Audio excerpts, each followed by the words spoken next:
morning, beautiful Unity people. How are you? I have a very important announcement. Do I have your attention? Plans for Unity's biggest ever community rummage sale are in full swing. Woohoo! You know that's really good because that means you get to clear out all that stuff in your house that you don't want anymore, right? The sale dates are Friday, May 8th and Saturday, May 9th, 8 to 2 p.m., and then Sunday immediately after service. We will have yard sale items in the pavilion, and there will be a clothing jewelry boutique as we did last year. This year, we're adding a men's boutique. And a galleria with donated high-end items. There will also be hot dogs, drinks, in a tent serving refreshments. So if you are invited to do some spring cleaning, gather items that you no longer need or want and donate them to our sale. I have been doing spring cleaning all year long, and I have boxes piled ready to bring over. So I'm looking forward to this because I need to clear that space out. Item drop-off will begin right after Sunday service, May 3rd, and continue throughout the week, Monday through Thursday from 9 to 1. If you need to make special arrangements for delivery other than these times or need help getting heavier items to the church, see Susan Camp. Where are you, Susan? See Debbie Price. Where are you, Debbie? I know you're not here. Or see Sandy Light. Where's Sandy? There you are. All right. So we're looking for volunteers. Are you the type of person who loves organizing a space, arranging things beautifully, or discovering hidden treasures in a pile of donated items? Well, then we may have the perfect opportunity for you. We're gathering a team who enjoy just that for our upcoming event, and we would love to have your talents on the team. There's also a volunteer opportunity to help run the refreshment stand. So, see the bulletin board or for the sign-up sheets and for more information, or talk with those two lovely ladies that just raised their hand, and they will be able to answer all your questions. All right? Okay. How was your week? Good. Had a little difficult week. My week was a little sad and difficult. I had to unexpectedly say goodbye to a kitty, and yeah, no, it was not fun, so. But you know, through it all, it's important to maintain your inner peace. And it's so good that that's what our daily word is about this morning. Did you know that every time you breathe in, you have the opportunity to connect with that peace? Because that inner peace is not contingent upon anything that's going on out here. So take a breath and connect with that peace. I find comfort in knowing I am never alone because God is always with me and within me. Whatever I am called to face, I have inner resources to handle it peacefully. Peace dwells in the silence of my soul.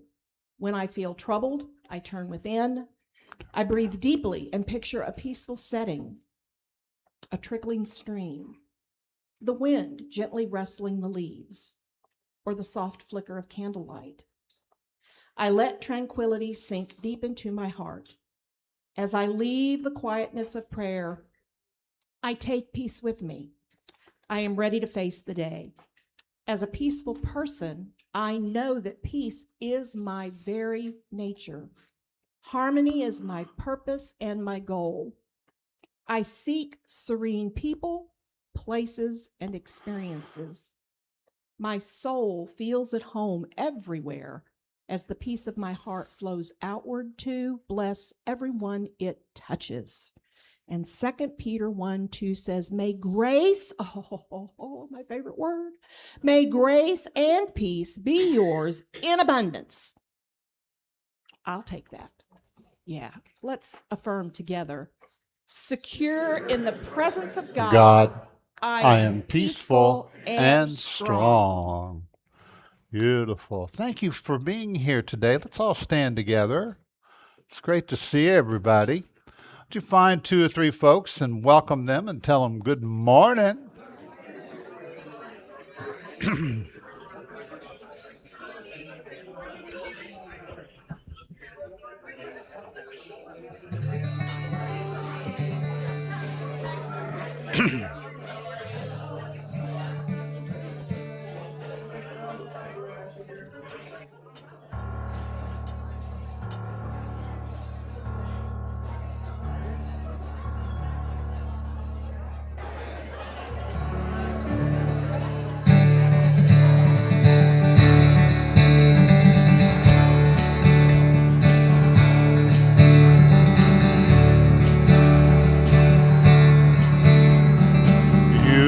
are welcome here, just the way you are, and you are wanted here.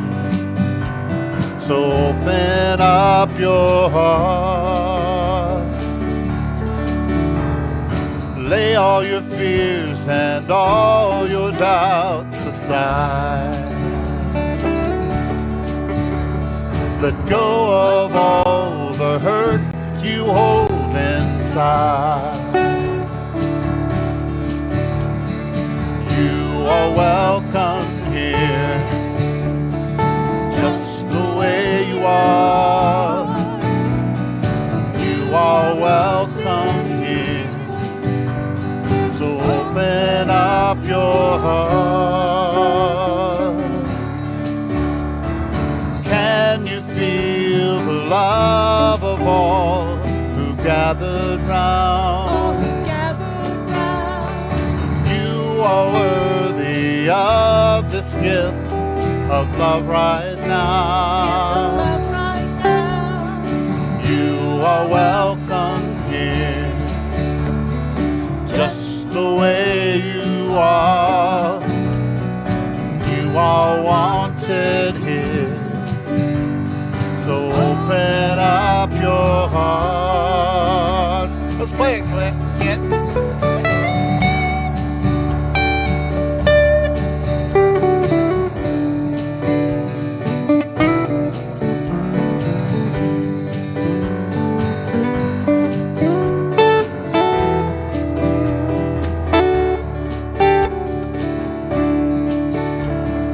You are welcome here, just the way you are, and you are wanted here. Open up your heart. Can you feel the love of those who've gathered round? You are worthy of this gift of love right now. You are welcome here, just the way you are. You are wanted here. Open up your heart.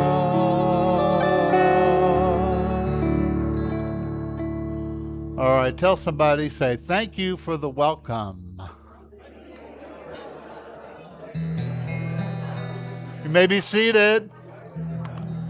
All right, do we have any children that would like to come up front this morning?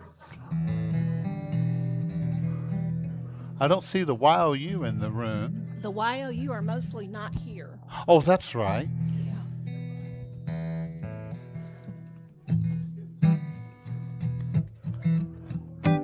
We'll recognize the kid in all of us. God is, and I am. I create, I create. and I pray, I pray. and I act I act on the truth that I know. God is, and I am. I create, I create. and I pray, I pray. and I act on the truth that I know. There is only one God.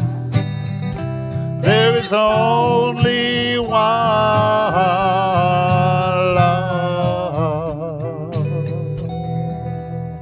All right, we're not going to do anything to embarrass you. We're just going to send you off to your class with a blessing. Wilder and Violet, correct? Wilder and Violet, yes. Yeah. We love you. We bless you. We behold the Christ in you. We appreciate you. And we bless your teachers too. And your parents too. Yeah. All right. All right, at this time, I'm going to ask Linda Smith to come up and tell us about something that's on the calendar coming up very soon. Very soon. Hello, everyone. I'm Linda Smith, and I've noticed that we have a lot of new people that have been coming in and out. So let me introduce myself. I've been doing energy healing for the last 30 years. I'm a holistic nurse, but I was the first administrator for the International Healing Touch program. And I was the one who started the Healing Touch Spiritual Ministry program, which is a program that we taught in churches of all denominations, including Unity in California, where we showed them how to do hands-on healing. And I'm here to tell you that energy healing and the physicists are now coming up with a science that's saying, oh, yeah, that stuff works. So if you're interested in learning how to do that for yourself or for your family or for your friends, I have a class coming up. And it's a class that I call Using Your Hands to Heal. It's actually a 16-hour course. And I know you're going, oh, 16 hours. That's 2 full days. So I broke it up for you. So it's going to be a Wednesday and a Thursday afternoon, evening. It starts at 4 p.m. and ends at 8 p.m. So it's still light out for those of you who have trouble driving at nighttime. That's not a problem. So it's April 22nd and 23rd. That's the first half of the program. And then the following week, Wednesday and Thursday. So I hope to see many of you to come out. And you know what? I've had 10-year-olds, 12-year-olds, 16-year-olds in the class. I make sure from their parents that they're mature enough to sit in a class for that many of hours. But children have no thoughts in their head that say, oh, this stuff is stupid. So if you have children, teenagers who are mature, and you think that they would benefit, send them to the class. We'd love to have them. And I've had 80-year-olds, and they do fine with this program too. So thank you. And so it's Wednesday and Thursday, 2 weeks in a row, right? Yep. Okay, Yep. beautiful. So we encourage you to go to the website today and sign up for that. And one thing, those of you who have already taken the class, please come back. One of the things that I've learned is the more you practice, the better you get at it. So those of you who have already taken the class, it's free. Come back. There you go. Did you hear that? Free. So come back. All right. Again, don't forget to sign up for that on the website. So do we have anyone joining us for the very first time this morning? Okay. Well, you came in with Estelle, and of course, Estelle is not a first-time person here, a very familiar face, although it's been quite some time. So welcome back, Estelle.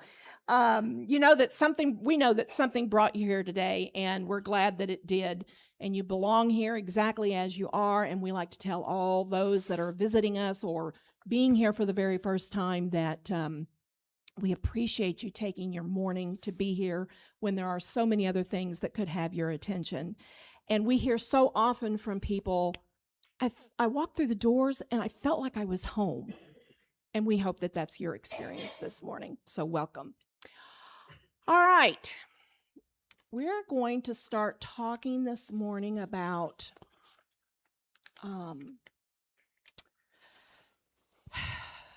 a subject that some people will go, ugh. When I say God, when I say the word God, does that elicit some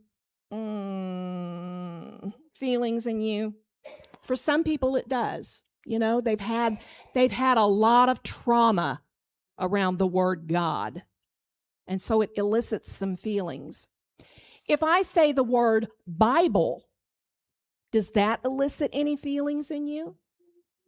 Because a lot of people have been traumatized by the Bible because it's been used incorrectly as a weapon to beat people over the head. Right? it elicits some feelings. So if that's the case for you this morning, I want you to hold on. I'm holding on. Okay. Because this morning we're going to start a series on unlocking the spiritual power of the Bible. Because most of us were raised to look at the Bible entirely wrong. How Well, many of you have picked up? There's no right or wrong in that. There's just literal. Okay. That's a matter of opinion. How many? Okay. Point taken. How many of you have grown up? She has an opinion. So does he. How many of you have grown up with the understanding that the Bible is a literal book? That poses some issues, doesn't it? Yeah. So what if the Bible isn't telling you what to believe, but showing you rather how to awaken? What if it's not just a book about historical figures way back in the day, but it's actually a mirror reflecting to you a present truth? So many of us were taught, as I said, to read the Bible literally or not at all. Right? I went through that. It's like, I got better things to do with my time than to read all about that horrible God of the Old Testament and all the smiting and smoting and, But there's another way. Yeah, well, the literal approach gives us a God who is angry with an anger management problem, and a Jesus who is magical, and a set of rules that feel impossible to live by. There are over 600 laws in the Old Testament, in the Hebrew Bible. And then there were lots of rules that were made up about the New Testament. Jesus told us, he said, listen, there's only one law, and it's the law of love. That's it, right? So everything must be built on that. So we either force ourselves to believe things that don't make sense, or we walk away entirely, right? But there's a third way, and that's what we want to talk about. And that's what this series is about. You can interpret the Bible symbolically, metaphysically, and spiritually, right? It's not a rule book. Say it with me. It's not a rule book, but it's a roadmap of consciousness and awakening. Say it with me. Ooh. Doesn't that feel better? So here's the lens for today. The Bible is the story of humanity waking up from fear to positive trust, from separation to oneness, from survival fear to awakening, right? And so here's the bold claim that we'll explore.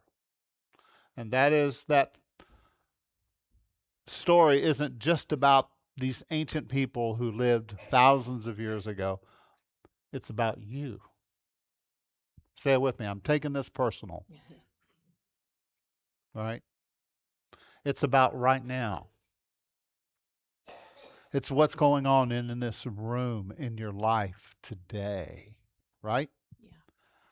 Yeah. A guy told me once, he said, I tried reading the Bible, but then I got into Leviticus. How many here has ever read through Leviticus and go, wow? Or you've had Leviticus quoted to you and you didn't know that that's what it was. Right. Yeah. And honestly, that's where a lot of people stop. They say, I don't understand this. And I was that way for a long time. Even though I was a minister, I would, and I was a fundamentalist for many years. You know what a fundamentalist is, right? It's someone who forgets to put the fun before the mental. Right? And so And there was a certain line, and it was very political in reality because you had to say it the way that you were told to say it, right? Now, in unity, we give people the freedom because you already have it. We're not really giving it to you. How many know you give yourself permission to believe what works for you? Isn't that great? You give yourself permission. What works for you? If it doesn't work for you, that's okay. Right? We're not here to convince anybody of any dogma, any doctrine, any teaching that you must believe this. You know, if you don't believe this, then you're just wrong. You're going to hell. You're going to burn roasty, toasty forever. Right?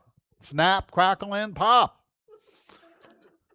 Does that make any sense to anybody? Right? Is there really a God who thinks that way? Who is that way? No, there's not. Right? But see, we hear those stories as little children, and we're told you better be good, better be careful. You know, God's watching you, and you're an evil sinner, right? Yeah. And so therefore, you know, you're probably gonna have a really bad ending if you don't come to our church and do what we tell you to do. Yeah. But what we want to do is we want to empower people with the ability to make their own choices. How many want that? Yeah. Right? Yeah. So let's give each other the space to experiment and to try different belief systems on. If you want to try the energy healing, go through, and see how it fits and see if it works for you. Right? And that's what life is about. How many know that it's okay to try different things and to experiment with your spirituality? Right? Oh, yeah. Yeah. Because how do you know the truth unless you, and Jesus said it this way, he said, seek and you will find, or you will discover, or you will uncover it. So how many know sometimes you have to dig a little bit, right? You got to dig a little bit in order to find the truth. So if the Bible isn't meant to be read literally, then how might we consider it? Well, one way we can look at it is as poetry. When you read poetry, you're not reading the literal interpretation of it so much as, or the facts of it so much as the meaning. How is it landing on your heart? What emotions is it eliciting? What does it say to you? That's the purpose of poetry. What does it say to you? Another way we can think about it is parables. Parables tell deeper meanings through the use of a story, like, as, right? So think about Jesus saying, there once was a literal sower who had a literal bag, and in that bag was literal seed. No, he didn't say that. He said the kingdom of heaven is like. He spoke in parables. He told stories. He told deep, meaningful truths through stories. That word like. Heaven is like. That's a key. It's an invitation to interpret something for yourself. Right? Does that make sense? So the Bible actually, there's many of us that grew up thinking the Bible was this thing that was written by a couple of writers, way back when. The Bible is actually... You know what I heard? Jesus carried the Oh, King James Version around yeah. with him. Yeah. Any other version is not sanctioned and blessed. Yes. Yeah, that's right. Right. Now I use the James King version. No, you do. Yeah, you got that right. Yeah. Okay. So the Bible I is roll time. Yeah. so the Bible is not one big book. It's a library. It's a library written by over 40 authors, written in 3 languages across more than 1,000 years. Did you know that the Gospels were not written when Jesus was alive? Matthew, Mark, Luke, and John were not following Jesus around with a pen and paper and writing down the things he said. Right? No, they had a recorder. A digital recorder. Let Yeah. me pull that up. Of course. No, It's easier. no. This book, this library, contains wisdom literature that we find in the books of Proverbs and Ecclesiastes, which provide us with philosophical revelations about how to live our lives. There are poetry books. That's the Psalms, the Song of Solomon. Have any of you dug into the Song of Solomon? You know, back in Right. those days, to read the book of Woo. the Song of Solomon, you had to be 30 years old Mm-hmm. because it was very mature. It was racy. It was racy. For Right? adults only. But you know, the poetry, Now everybody's going to read it. the poetry books are like, you know, they show us raw human emotion and the longing for the divine. Many of those poems in the book of Psalms were written by David, who was a very flawed character, right? He had a woman, he had the wife of a woman that he was involved in adultery with murdered on the enemy war line. You mean the husband of the wife What I of say? the woman. Oh, yeah, the husband. Yeah, sorry.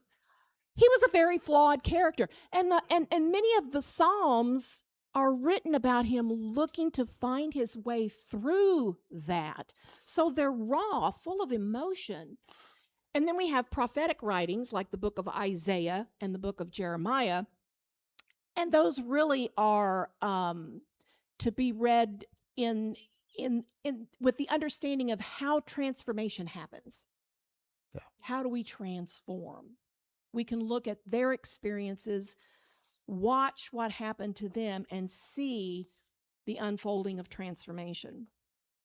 And then there's historical. Right. The historical narratives, Genesis, Exodus, and Kings, stories that blend memory, identity, and meaning. In other words, they and all of this, what we have to understand is the Bible, when you look at it from the beginning to the end, it's not really a book that you read linearly. You know, you can do it that way. You read it, start in Genesis and read the whole way through. But it's any spiritual book, you can open it anywhere, and there's something there for you.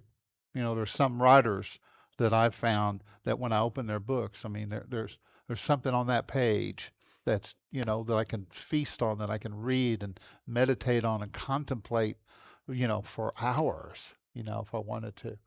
And that's kind of the way the Bible is. You don't have to read it, you know, from front to the end. And so it's not really, even though there's historical things in there, we really don't know who wrote the Bible for sure. You know, I used to think that Moses wrote the first 5 books. But then when I read it one day and it said Moses died, and then it started telling the story about what happened to him after he died, I said, now, wait a minute. Now, how could he have done that? You know, how does that work? So there's a lot we don't know about it. But that's okay, because most people in those days, they didn't write. You know, they would listen to others, and it was more of an oral tradition. And a person would say, hey, you know, I heard Moses say this, this, and this, but they were usually pretty accurate when they told, you know, the stories, fairly accurate until it got down to about the 100th person. And then people started adding their interpretation to it. You know what I mean? So what we have to understand, all of this comes from the consciousness of people who lived at that time. And the way they saw God is a completely different way than Jesus saw it in the New Testament, and we see it today. You understand? Because there's the growth of and the evolution of thinking and thought, I mean, they didn't have bathrooms back in that day. How many appreciate bathrooms? Thank God for standard plumbing, right? You know what I mean? And there was a lot of things. The Bible is not teaching us that we're supposed to go back to live like they lived then. We all wear sandals and robes, and women can't speak. Did you know that there are so many That's churches? a problem. There are churches in this town, big churches, major churches, that don't allow women to teach because they're taking it literally when it was a cultural thing. Right? It was cultural. And so, we've confused all of this stuff and we've misunderstood, and we've tried to make it like into some kind of, rule and law, and this is the way it is, and so that's a great example of Paul wrote some of the books in the New Testament, and they're letters. He was writing letters to all of these little groups that had started up, giving them advice about things that were going on in their groups. And one of the groups was experiencing, they think this is how it was happening, that when people would come in for the meeting, the women had to sit far back or separate from the men. And there would be a teaching, and the women would holler in their questions. And they thought it was disruptive. So Paul wrote to them and said, let your women be silent in the church. He was instructing them in a way to help keep. It was a specific direction for them. It had nothing to do with a commandment that was supposed to last forever. Yeah. Right? But now we have whole theologies built on women should keep silent in the church. Yeah. And that's where it comes from. That's what happens when we take things literally. Yeah, and see, how do you interpret that? One day I was looking at it, and because, see, the original text did not have periods and exclamation and question marks. Didn't have that. So he could have said, let women keep silent in the church? Are you kidding me? Right? So who knows? Right. Who knows what he was trying to tell? So it's not to be taken literally. Yeah. There's some things and that throughout, the law and the prophets that we just don't do today because we're a different culture. Yeah. Right? Don't wear plaids and checks together. That's one of the laws back in. Well, that's probably pretty smart. Well, I don't know. Today it may be a fashion statement. So then we have the books that are called the apocalyptic visions. And this is the book of Revelation and the book of Daniel. Now, those books, if you take those literally, you're in for a wild ride, especially the book of Revelation, correct? John, the writer of Revelation, was in exile. He was exiled to this island called Patmos. We don't know what kind of funny weed was on Patmos. Who knows what the man was eating? Who knows what kind of visions he might have been seeing? That's just one possibility. Right? There you go. Who knows? But he came out with a lot of wild visions that are not to be taken literally. Well, it's just like dreams. Think about your Exactly. dreams. You know, when you have dreams and you've got the big woolly mammoth chasing you in the dream, you know, is that what's really going on? No. What's it talking about? You've got a little anxiety going on, right? You got a little fear in your life, you know, or you're sitting in class and with no clothes on. You know, you ever had that dream? Or some people have. There's a lot of people. There's all kinds, but see, it's not literal. It's just your subconscious telling you something about your life that is applicable for right now. If you can understand your dreams, then you'll understand what John here, and this is not the same John of Matthew, Mark, Luke, and John. This is a totally different guy. And so when you understand your dreams, you'll understand what the book of Revelation is about. You know, it talks about, you know, a seven-headed dragon. How many have seen dragons lately? Especially the seven-headed kind, right? You know, and but the number seven is symbolic. You know, there's this spiritual numerology in Scripture. The number one is the number of divinity. Number two is the number of union and coming together and duality. Number three is the number of completeness. How many know you live on the third planet from the sun? That you are a spirit, mind, and body, right? That's three. There's three layers to the earth. The crust, the core, the mantle. There's three parts of a tree.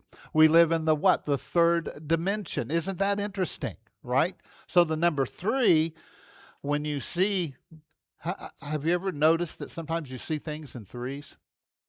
Anybody here, raise your hand. I just want to see if, isn't that interesting? Right? That's a common thing because we live in this third dimensional reality. So things come to us in threes many times. And then the number four, you know, is the four corners of the earth. It's a universal, you know, it's a universal number. The number five is the number of grace. You know, you take your hand, you know, and it's the number of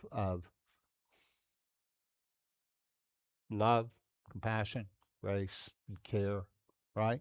And then the number six. Ooh, the number six. Oh, the number six. Oh, that's a bad number, right? That's bad. Especially if it's tripled. That's right. And so six is just it says it's the number of a man or a human. It's a human's number. And you know what six speaks of? Frustration, incompleteness.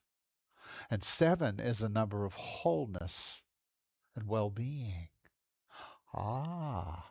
8 is the number of new beginnings or the number of infinity. 9 is the number of completeness.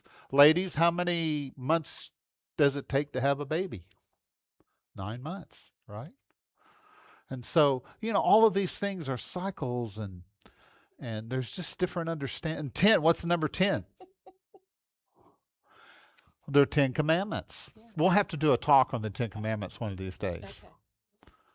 And interpret them from a metaphysical, spiritual perspective. And you'll be, oh, that makes so much, you know what I mean? So when you really dig into it and get what it's really saying, there's so much meat in there. There's so much spiritual nourishment and enrichment, you know, and that's what we want to glean from it. That's what we want to take from it. Things that feed us spiritually. Right. That feed our souls, that feed our hearts and our lives. So Unity co-founder Charles Fillmore said, "The Bible is a record of the experiences of people in their search for God." He also said it is the spiritual journey of humanity. It's the evolution of consciousness. It's not a rule book. It's not a science book. It's not a history book in the modern sense of things. The journey about the knowledge of divinity is different now than it was then. But we can look at their stories and watch the evolution of their consciousness. Watch their awakening. See what might just fit for our life today. So the Bible really is about you. Yeah. It's about you. It's a record of awakening, a record of the beautiful, messy, contradictory thing that this life is. And it's living. It's a living library. So if you decide you're going to start reading the Bible, before you ever sit down to read anything, before you crack the covers of the book, of the library, ask yourself, what stage of my own spiritual journey does what I am about to read reflect to me? Don't get hung up on the historical past. What does it mean to you now? One of the things that you will learn as we talk about metaphysically interpreting the Bible is that when you see the idea of mountains, ascending mountains, descending a mountain, that's all about raising consciousness and lowering consciousness. There's a story in the Old Testament about the two people who fled the the woman who turned into salt. Oh, yeah. Lot's wife. Lot and his wife, right? And What was her name, by the way? I don't know if it's said. I don't think they mentioned her name I don't know that they do. because it was a patriarchal society. Yeah. So it wasn't about the women, it was about the men. But you know, in that story, Lot's wife, they're fleeing the city that is burning and they're headed up to the mountain. They're headed into they're raising their consciousness. But what happens with Lot's wife? She looks back. And not only does she look back, but there's some longing in her heart for what she's leaving behind. Yeah. When our ego says, oh, don't you really want to go back to that? Right? Well, it's going to looking at the past. Looking at the past, right? Rather than the present moment. Instead of ascending the mountain and continuing to have the awareness raising event, she becomes a pillar of salt. What does Now, that mean? What does that mean? If you if you read some of Rocco Errico's work, who he writes about the Aramaic interpretation of things, he says that that's kind of verbiage that they may have used back then that says maybe she had a stroke or there was some kind of a paralytic event that happened. And they called it turning into a pillar of salt. But you could also look at it that salt is very, it flavors, it preserves. You know, maybe she was stuck and preserved in the past, stuck in the past. So there's so many ways that you can look at these stories in ways that will speak to you today. So it's about you, not just historically, but psychologically and spiritually right now. What's going on with you right now? Because everything is now. Yeah. Have we got that yet? Everything. So whatever you read, you know, you go to a movie. Have you ever noticed that a lot of times you end up being at a movie that speaks to you at a certain level in the time of your life in that moment? Have you noticed that? How synchronistic that life really is? You know, a song comes on the radio and it reminds you, oh, wow, yeah. It reminds you of something. It speaks to you. Mm-hmm. See, life is talking to us through everything, through the trees, you know, through nature, through each other. In our bad days and our good days, whatever days that you're going through, life is talking to you. It's wanting to teach you something. And the Bible's the same way, is all that we're saying. Yeah. Use everything as a lesson. Use everything as a teaching, as instruction. If you're working somewhere, well, what am I getting out of this? What's this about? What kind of relationships do I have with these people? Why am I here? And you look around and you say, well, why are they here? and it's like, it's all instruction. It's all teaching something to help you to elevate your consciousness, to help you to evolve a little bit, to make peace with, right? To make peace with certain things, because it's all inside of you. See, this is the real book. This is the real Bible. It's all inside of you. The only book that makes any difference is the book of you. Your life is a book. Read it. Understand it. Fall in love with it. See what it's telling you. Follow where it's leading you. I am on the James King path. Leah is on the Leah path. You are on your path, and your path is you. God is in you. God is appearing as you. Right here, right now. Isn't that beautiful? Mm. Yeah. God is showing up through your eyeballs. Yeah. It's all about you. That's the beauty of, that's what we're supposed to understand. So there's so much. So we're we could going to talk. spend the next 2 weeks continuing to kind of reframe some of the ideas in the Bible to help you understand, when you look at Scripture, what it means metaphorically, spiritually. Yeah. We will break down some of the ideas like the devil, Egypt, Moses, these different things. Because there's meaning in all of it. Evil. James loves to talk about evil. Yes. So we'll break all of that down. So that's what you have to look forward to in the next 2 weeks. There's a handout out in the lobby on the table if you choose to take one. So yeah, if you have questions specific that you would like to see us address, let us know. Yeah. Shoot an email or write it down and hand it to us, or And we'll try to address. We'll be happy to specifics. Very good. Yeah. Very good. So did you learn anything today? Just some thoughts, right? Just some thoughts.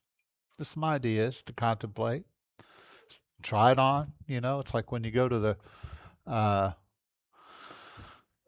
store and you're looking for a shirt or a pair of pants or whatever. You got to try it on first, right? Yeah. Except we don't do that anymore. We just order it from Amazon or wherever. Then we try it on and we don't like it, we send it back. Isn't that true?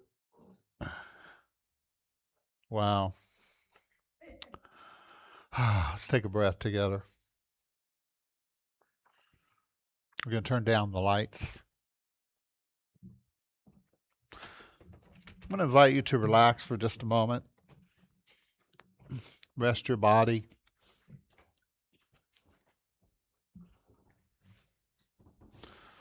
Rest your heart. Rest your mind. Maybe you've been thinking a lot this week and analyzing and scrutinizing and trying to figure something out. Well, I want to invite you into a place called the now moment. It's all there is. Right now, right here. Here we are, together in this moment.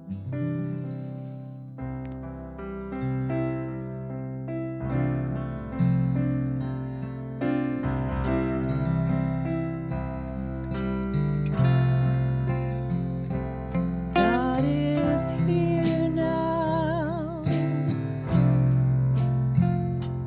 God is here now. God is here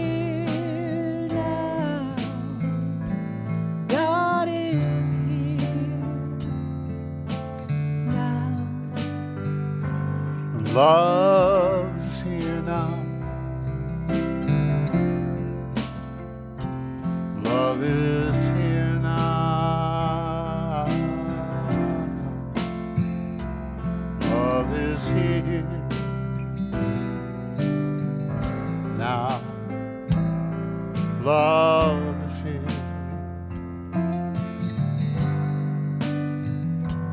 Peace is here now. Peace is here now.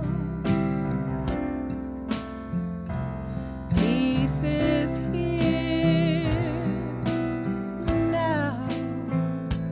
Peace is here now.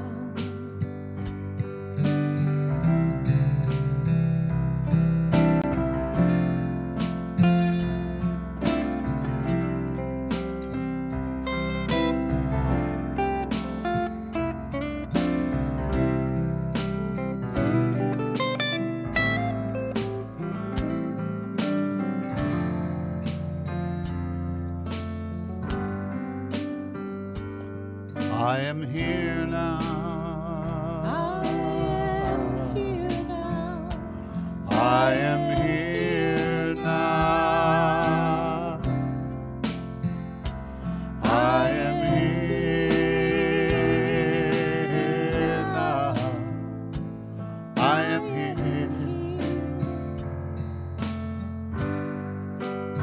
And we are here now. We are here now. We are here now. We are here. We are here now.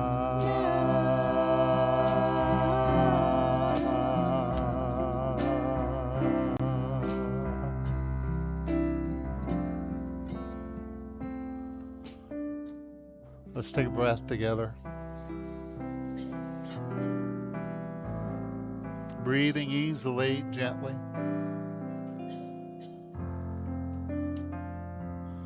Life is what it is.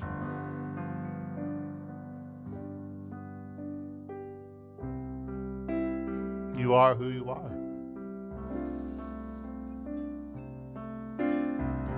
And what that means is that it's important that we accept ourselves where we're at right here, right now. The mind always wants to be somewhere else. The grass is always greener over there somewhere. But the truth is, your life is filled with all the meaning and purpose and joy of today. There's so much going on right here, right now. The birds are singing. The sun is shining. And as you walk through this day, you get to experience it for what it is. And the beauty that is revealed day by day by day. You start to notice the people around you, and your gaze begins to soften a little bit because you're a little softer, a little more open, a little more forgiving, a little kinder and gentler.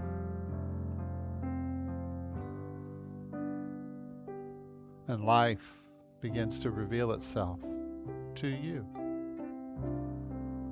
through the symbols, through everything around us. You turn on your computer and something comes on, and right there is what you need to see. You look out the window. There's so many ways that we can connect with the divine. And of course, the Bible is just one way. It's not the only way. We can use it for good. We can use it to help our lives.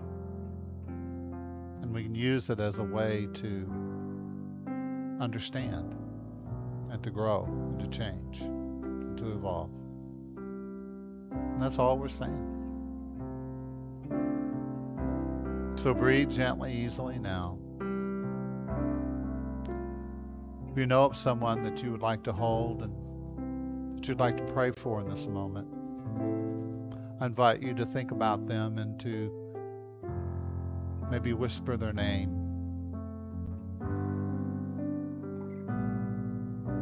And surround them with your prayers.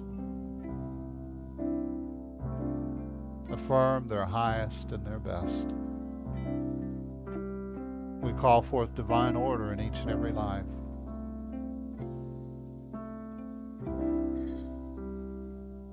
And dear one, whatever you need today, whether it's physical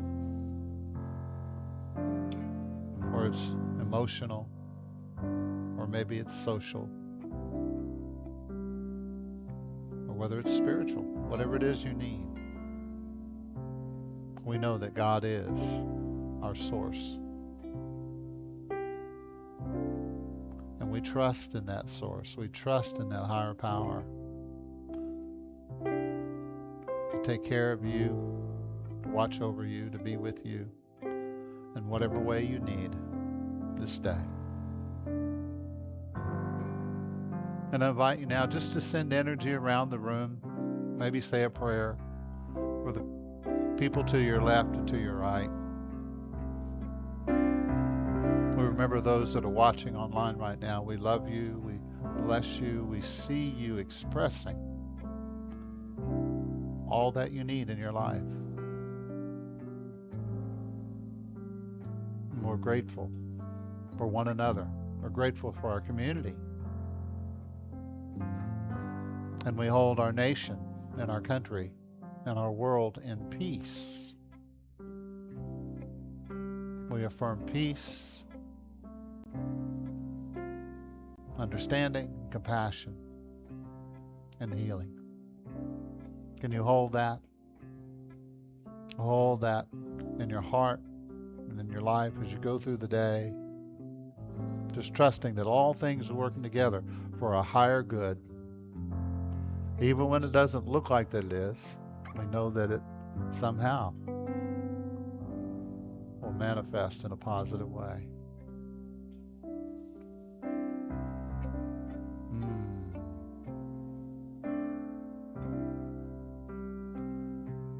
And so I invite you into the stillness for just a moment.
All right. So we say thank you, thank you, thank you. In the name of all that is sacred and holy. Amen. Amen. All right. Invite you to reach and stretch as we turn the lights back on. Feeling good, feeling alert, feeling awake.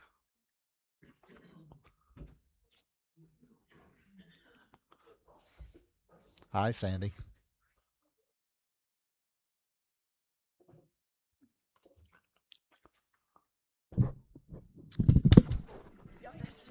Lipes.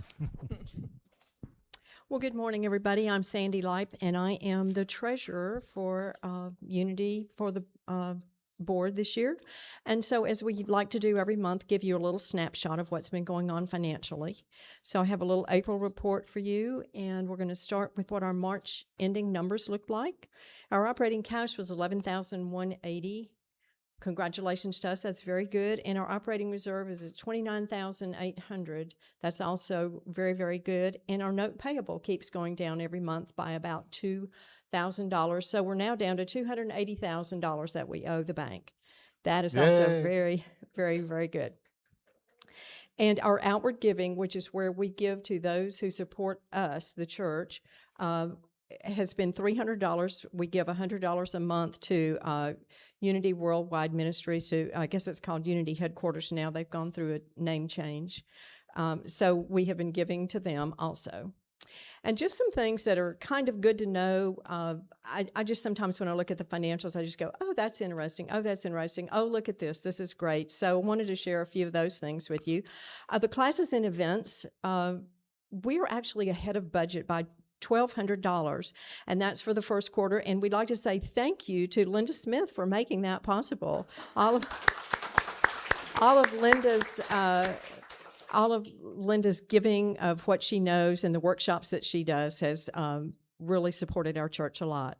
And then we want to give a shout out to the YOU. They raised $490 on their bake sale, and they also took in $107 for a registration for the rally. So they work really hard all during the year to make sure they've got the funds to go to rally. So they've taken in this quarter $520.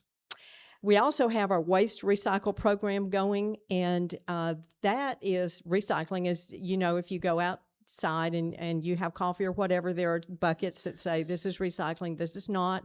So we are trying to take care of Mother Earth, and in doing that, we had a generous person give us the first 6 months worth of fees for that, which is $18 a month. So we're grateful to that.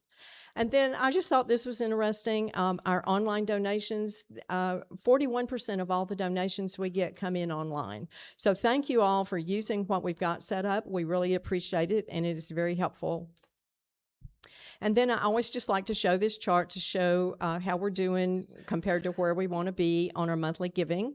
$15,900 is our target, and in March we actually had $21,700. So congratulations! Yay! And just a couple of reminders, some things to think about. It's tax season, and so if you are getting a refund and you want to help out the church by giving a portion of that refund to the church, we would be glad to take it to the bank and deposit it. Thank you.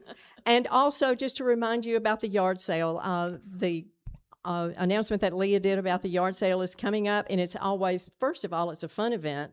Second of all, it is a great way to spring clean. And third of all, it supports our Unity Church here. Most of that money is going to go to, if not all of it, to the budget. Not the budget, but to the operating fund, So gather your goods.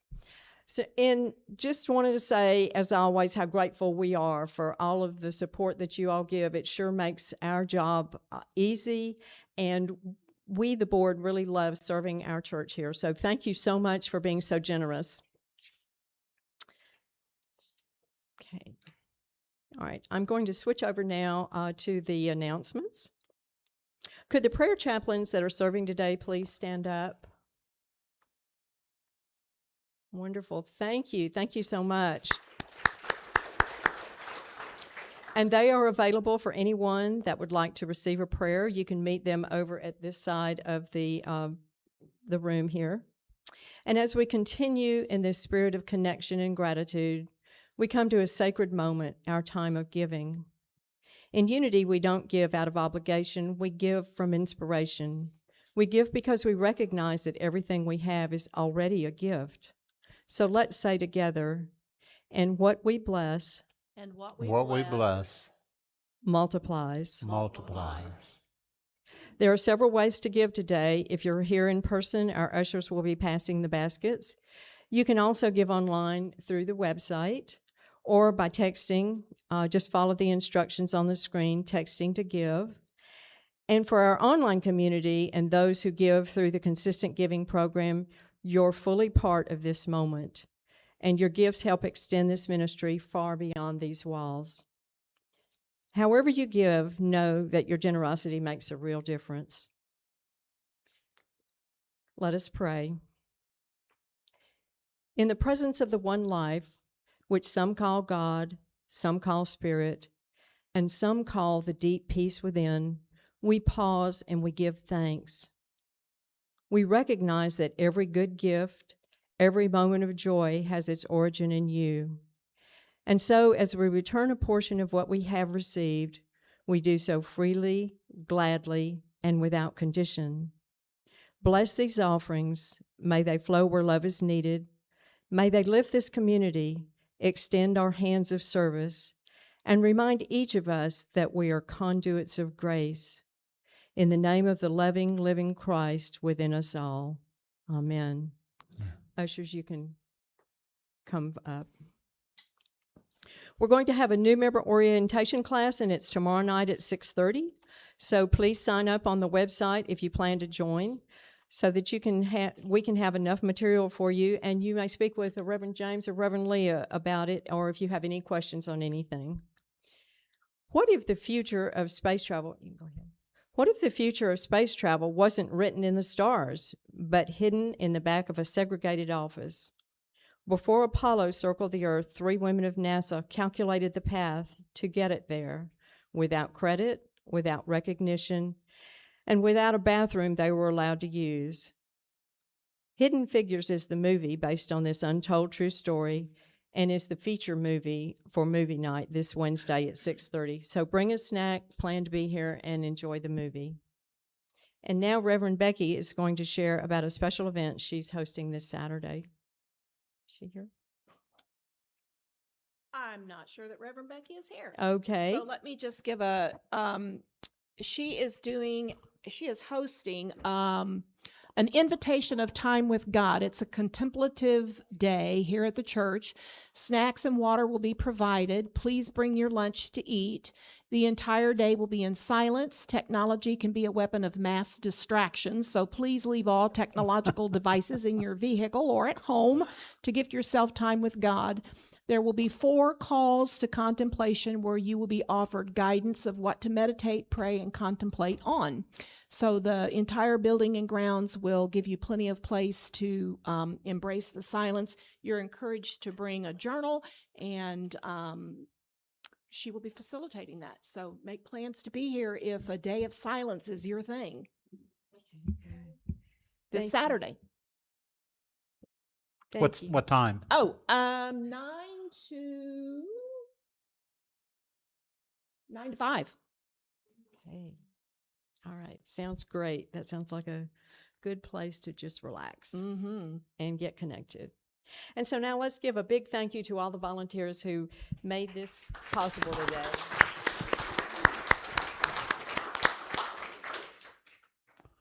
Thank you, Sandy. Hey, one more quick, wonderful announcement. I know you love announcements, don't you? We've had a lot of them today, and that's, but we're trying to improve our parking situation by shuttling drivers of vehicles to and from our lower parking area. Because as we have more people coming in, they tend to drive cars. And cars are big, and they need places to be. And so we are looking at the idea of getting a golf cart to drive back and forth. So we're looking for a golf cart that's 4 to 6 passenger seating, battery powered with 48-volt battery capacity. We'd love a lithium battery powered one if we could find it. But if you've got one that you just like, you're not using it, or you know someone that's got one, you want to donate it, or if there's a small cost involved, just let us know. We'd be interested in a good used one, possibly. So where's Michael Shapiro? Right there in the back. you can see him. He's one of the board members, and can give you some more information on that. But we're looking for something with good quality. We're going to have different volunteers go down and pick up the drivers and bring them back up, and you can park further away that way and still be able to catch a ride. Yeah, does that sound good? So if you can help us, we'd really appreciate that very much. And then we also have the handout today that you can pick up on your way out about some of the ideas that we talked about today. All right, did I miss anything? All right, we're going to end with a song that Ken put together, "In the Moment." And what are you calling this song, Ken? In This Moment. There you go.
All right.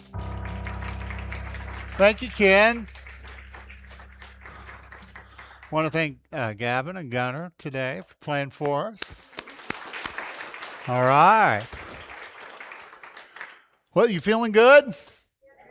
You ready to move through your week with a little bit of joy and a spring in your step? How many love this weather? Isn't it good? Let's all stand together. Thanks for being here today. We really appreciate it. And if you'd like to stay and have some snacks afterward, be in the middle room. If you want to walk around the property and just kind of breathe and just get filled up, for your week, that's fine. You can come by anytime. We love it when people are on the property. So, ready? The light of God surrounds us. The love of God enfolds us. The power of God protects us. And the presence of God watches over us. Wherever we are, God is, and all is well. Take care of yourselves. Yeah. Yeah, come on. Going around the property and you see some blue flags stuck in the ground, please do not move the blue flag.